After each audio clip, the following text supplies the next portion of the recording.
กันยิ้มเป็นโอ้โหแบบขายดีที่งานเจอกันที่งานเจอ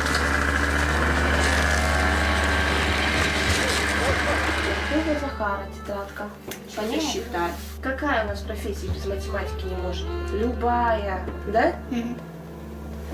Ты, например, когда вырастешь, кем хочешь стать? Обычным людям тоже нужна, и тебе тоже нужна. Так, сколько на картинке цветочков? Задаешь мне вопрос, да?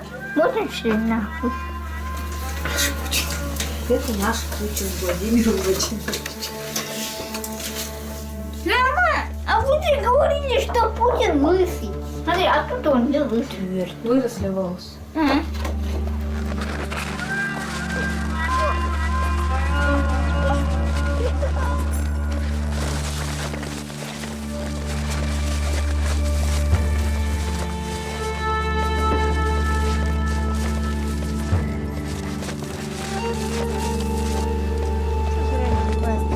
Я бы сейчас то был бы.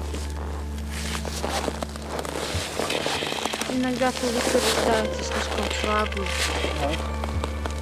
Где осталось? Она же старая, она будет.